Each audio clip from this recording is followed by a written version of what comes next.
നമസ്കാരം. മെട്രോ മാറ്റിനിയിലേക്ക് സ്വാഗതം. ഒരേ സമയം ചിരിപ്പിച്ചും ചിന്തിപ്പിച്ചും ഇടയ്ക്കൊക്കെ കരയിപ്പിച്ചും മലയാളി ജീവിതത്തിന്റെ ഭാഗമായി മാറിയ അതുല്യ പ്രതിഭ. മിമിക്രി വേദികളിലൂടെ കൊച്ചിൻ കലാഭവനിലേക്കും അവിടെ നിന്ന് മലയാള സിനിമയിലേക്കും പടർന്ന് പന്തലിച്ച സലിംകുമാറിൽ ഏൽപ്പിക്കപ്പെട്ട ഓരോ കഥാപാത്രവും ഭദ്രമായിരുന്നു. തന്റെ നിലപാടുകൾ ആരുടെ മുന്നിലും തുറന്നു പറയാൻ മടി കാണിക്കാത്ത വ്യക്തിയായിരുന്നു അദ്ദേഹം. എന്നാൽ പെട്ടെന്നുള്ള അദ്ദേഹത്തിന്റെ വിയോഗത്തിന്റെ ഞെട്ടലിലാണ് മലയാളികൾ. സലിംകുമാർ ഇനിയില്ല എന്ന് വിശ്വസിക്കാൻ സുഹൃത്തുക്കളിൽ പലർക്കും ഇതുവരെ സാധിച്ചിട്ടില്ല. ജീവിതത്തെയും രാഷ്ട്രീയത്തെയും ഒക്കെ സരസമായി കൈകാര്യം ചെയ്ത ഒരാൾ കൂടിയായിരുന്നു അദ്ദേഹം. രാജ്യത്തെ പപ്പടങ്ങളുടെ ചരിത്രത്തെക്കുറിച്ച് ഡോക്യുമെന്ററി തയ്യാറാക്കണം എന്ന ആഗ്രഹം സലിംകുമാറിന് ഉണ്ടായിരുന്നു. അതിനുവേണ്ടിയുള്ള ഒരുക്കങ്ങളും അദ്ദേഹം നടത്തിയിരുന്നു. ഒരു വിഷയത്തിലേക്ക് ഇറങ്ങിയാൽ ആഴത്തിൽ പഠിക്കുന്നതായിരുന്നു അദ്ദേഹത്തിന്റെ സ്വഭാവം. ഷൂട്ട് ചെയ്യാൻ ആരുടെയും സഹായം തേടാതെ സ്വന്തമായ ഒരു മൂവി ക്യാമറ അദ്ദേഹം വാങ്ങിയിരുന്നു. ക്യാമറയുടെ വില 5 ലക്ഷമായിരുന്നു. പിന്നാലെ ഡോക്യുമെന്ററി എടുക്കാനുള്ള ഒരുക്കവും അദ്ദേഹം നടത്തി. ആദ്യ യാത്ര ഗുരുവായൂരിലേക്കായിരുന്നു. എന്താണ് ഗുരുവായൂർ പപ്പടത്തിന് ഇത്ര ഖ്യാതി എന്നറിയാൻ അന്വേഷണം നടത്തി. കുറെ വിഷ്വൽസ് ഷൂട്ട് ചെയ്തു. പണ്ട് ഹിന്ദു വീടുകളിൽ 16 അടിയന്തരത്തിന് വലിയ പപ്പടം കെട്ടി തൂക്കുമായിരുന്നു. അത് അന്വേഷിച്ച് കുറെ നടന്നു.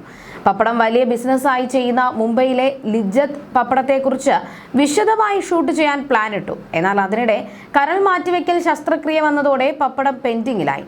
പപ്പടം ഏതൊക്കെ ഭക്ഷണത്തിന് കോമ്പിനേഷൻ ആക്കാം എന്ന് അന്വേഷിച്ച് കണ്ടെത്തി. ഡോക്യുമെന്ററിയുടെ പേര് ധം പടം പപ്പടം എന്ന പേര് എഴുതി കാണിക്കുമ്പോൾ മേള വിദ്വാൻ അതിനൊപ്പം കൊട്ടുന്നു. എല്ലാം സൂപ്പറായിരുന്നു. നമുക്ക് ഓണത്തിന് അരമണിക്കൂർ പ്രോഗ്രാമാക്കി ചാനലിൽ കാണിക്കാമെന്ന് കൂട്ടുകാരോട് പറഞ്ഞിരുന്നു. എന്നാൽ പപ്പടത്തിന്റെ ചരിത്രം പൂർത്തിയാക്കാൻ സലിംകുമാറിന് കഴിഞ്ഞില്ല. വിഷ്വൽസും ക്യാമറയും ലാഫിംഗ് വില്ലയിലെ ബെഡ്റൂമിൽ കാത്തിരിക്കുകയാണ്. അവസാനത്തെ ആഗ്രഹം പൂർത്തിയാക്കാൻ കഴിയാതെയായിരുന്നു സലീമിന്റെ വിടവാങ്ങൽ. ചിരി പടർത്തിയ 30 വർഷം നീണ്ട അഭിനയ ജീവിതത്തിൽ മനസ്സിനെ പിടിച്ചുലക്കുന്ന ഒരു പിടി കഥാപാത്രങ്ങൾക്ക് സലിംകുമാർ ജീവൻ നൽകി. വെള്ളിത്തിരയിൽ മാത്രമല്ല, ജീവിതത്തിലും അദ്ദേഹം വ്യത്യസ്തത പുലർത്തിയിരുന്നു. തങ്ങളുടെ പ്രിയപ്പെട്ടവരെ അവസാനമായി ഒരു നോക്കു കാണാൻ ആയിരങ്ങളാണ് ലാഫിംഗ് വില്ലയിലേക്ക് ഒഴുകിയെത്തിയത്. ശക്തമായ മഴയെപ്പോലും അവഗണിച്ചാണ് സലിംകുമാറിന് യാത്രാമൊഴി ചൊല്ലാൻ മലയാളികൾ എത്തിയത്. ലാഫിംഗ് വില്ലയുടെ മുറ്റത്താണ് സലിംകുമാറിന് അന്ത്യവിശ്രമം ഒരുക്കിയത്. സലിംകുമാറിന്റെ സംസ്കാര ചടങ്ങുകൾക്കിടെ ഓൺലൈൻ മാധ്യമങ്ങളുടെയും മറ്റാളുകളുടെയും അമിതമായ ക്യാമറ ഉപയോഗത്തിനെതിരെ രൂക്ഷമായി ചന്തു പ്രതികരിച്ചത് സോഷ്യൽ മീഡിയയിൽ വൈറലായി മാറി. അദ്ദേഹത്തിന്റെ വിയോഗം താങ്ങാനാകാതെ മക്കളും കുടുംബവും വിതുമ്പുകയാണ്. അവസാനമായി അച്ഛനരികിൽ നിൽക്കാനോ അച്ഛന്റെ സംസ്കാര ചടങ്ങുകൾ നടത്താൻ പറ്റാത്ത വിധമായിരുന്നു ഓൺലൈൻ മാധ്യമങ്ങളുടെ ഇടപെടൽ. അവിടെ ഉണ്ടായിരുന്ന ഓൺലൈൻ മാധ്യമങ്ങളുടെയും മറ്റു മുന്തും തള്ളും പ്രദേശത്ത് കടുത്ത പ്രതിസന്ധിയാണ് ഉണ്ടാക്കിയത്. ഒടുവിൽ സലിംകുമാറിന്റെ മകൻ ചന്തുവിന് ഇടപെടേണ്ടി വരിക വരെ ചെയ്തു. സലിംകുമാറിന് ഗാർഡ് ഓഫ് ഓണർ നൽകാനെത്തിയ പോലീസുകാർക്ക് പോലും ബുദ്ധിമുട്ടുണ്ടാക്കുന്നതായിരുന്നു മാധ്യമങ്ങളുടെ തിരക്ക്. ഇതോടെയാണ് ചന്തു സലിംകുമാർ പ്രതികരിച്ചത്. സലിംകുമാറിന് അന്ത്യചുംബനം നൽകാൻ പോലും ബുദ്ധിമുട്ടേണ്ടി വന്നതോടെയാണ് ചന്തു മാധ്യമപ്രവർത്തകരോട് മാറി നിൽക്കാൻ ആവശ്യപ്പെട്ടത്. എന്നാൽ ഈ ഇടപെടലിന് തിക്കും തിരക്കും കുറയ്ക്കാൻ സാധിച്ചില്ല. നിങ്ങൾക്ക് എന്താണ് വേണ്ടത്, മാറി നിൽക്കടാ എന്ന് ഉള്ളു കലങ്ങിക്കൊണ്ട് ചോദിക്കുന്ന ചന്തുവിന്റെ വീഡിയോ സോഷ്യൽ മീഡിയയിൽ ചർച്ചയായി മാറി. സ്വന്തം അച്ഛൻ മരിച്ചു കിടക്കുമ്പോൾ പോലും യാതൊരു മര്യാദയുമില്ലാതെ മുഖത്തേക്ക് ക്യാമറ നീട്ടുന്ന ഓൺലൈൻ മാധ്യമങ്ങൾക്കെതിരെ ശക്തമായ വിമർശനമാണ് ഉയരുന്നത്. രൂക്ഷ വിമർശനവുമായി സുപ്രിയ മേനോൻ രംഗത്തെത്തിയിരുന്നു. ഇരയെ ലക്ഷ്യമാക്കി കൂടുതൽ അടുത്തെത്തുന്ന കഴുകന്മാരെ പോലെയായിരുന്നു ഇക്കൂട്ടരെന്നും ഇത് പത്രപ്രവർത്തനമല്ല, അശ്ലീലവും അസഭ്യവും നിറഞ്ഞ അതിക്രമമാണെന്നും സുപ്രിയ പറഞ്ഞിരുന്നു. വീണ്ടും ഒരു കുടുംബം തങ്ങളുടെ പ്രിയപ്പെട്ടവരോട് വിട പറയാൻ ശ്രമിക്കുന്നു. ഹൃദയഭേദകമായ ദുഃഖവും വേദനയും നിറഞ്ഞ ഒരു നിമിഷം.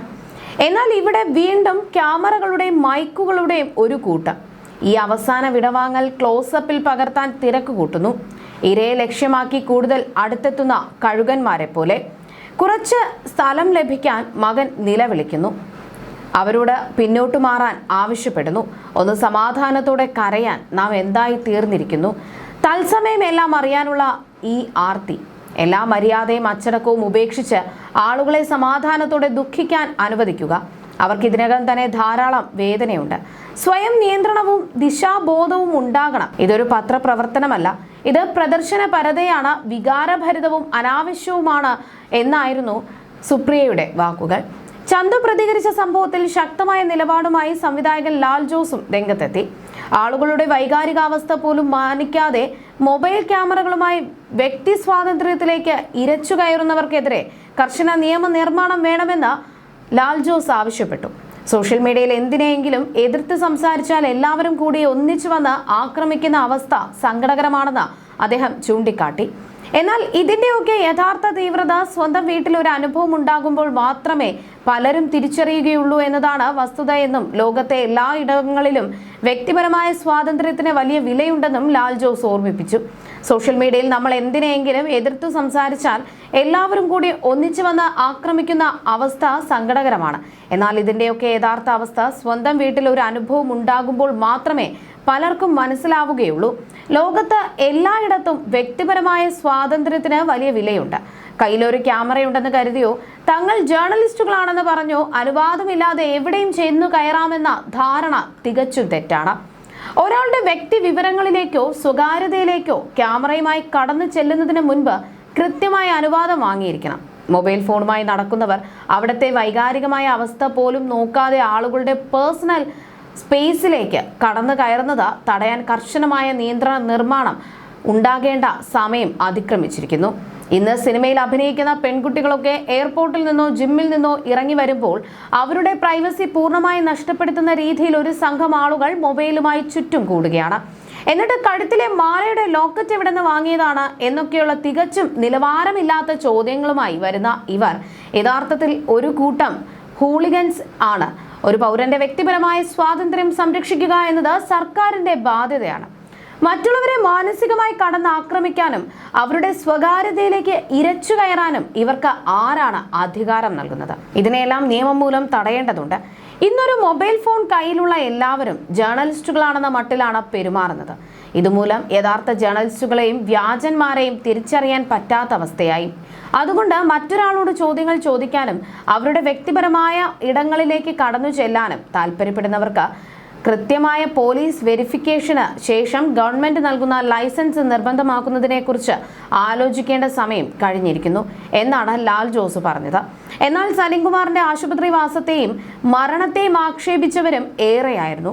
ഇടതുപക്ഷ രാഷ്ട്രീയത്തെ മുഖം നോക്കാതെ വിമർശിച്ച സലിംകുമാറിന്റെ രാഷ്ട്രീയ ഇടപെടലുകളോടുള്ള അമർഷം സഭ്യമല്ലാത്ത രീതിയിൽ പ്രകടിപ്പിച്ചവർക്കെതിരെയാണ് ജോയി മാത്യു രംഗത്തെത്തിയത്.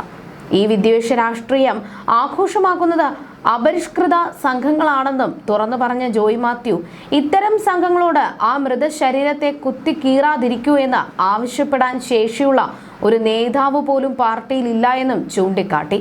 കാര്യങ്ങൾ ഇങ്ങനെയൊക്കെയാണെങ്കിൽ ഈ അശ്ലീല രാഷ്ട്രീയം അടുത്ത 5 വർഷം കൊണ്ട് ഭൂമുഖത്ത് നിന്ന് തന്നെ തുടച്ചു മാറ്റപ്പെടുമെന്നും ജോയി മാത്യു തുറന്നടിച്ചു. അശ്ലീല രാഷ്ട്രീയത്തിന്റെ ചരമഗീതി എന്ന തലക്കെട്ടോടെയാണ് ജോയി മാത്യു തന്റെ പ്രതിഷേധക്കുറിപ്പ് പങ്കുവച്ചത്. സലിംകുമാർ എന്ന അഭിനേതാവിന്റെ മരണം നൽകിയ ദുഃഖത്തേക്കാൾ എന്നെ ഭയപ്പെടുത്തിയത് സംസ്കാരം തൊട്ടു തീണ്ടാത്ത രാഷ്ട്രീയ തിമിരം ബാധിച്ച വിദ്വേഷ രാഷ്ട്രീയം ആഘോഷമാക്കിയ ഒരു അപരിഷ്കൃത സംഘത്തിന്റെ ചരമഗീതങ്ങളാണ്. സലിംകുമാർ ഒരു കോൺഗ്രസുകാരനായിരുന്നു എന്നതുകൊണ്ട് മാത്രമാണ് അദ്ദേഹം മരണമടഞ്ഞിട്ടും ഈ സാമൂഹ്യ വിഷജന്തുക്കൾ അനാദരവിന്റെ അശ്ലീലം കൊണ്ട് അദ്ദേഹത്തിന്റെ മൃതദേഹത്തെ പുതപ്പിക്കുവാൻ ഉത്സാഹിക്കുന്നത്.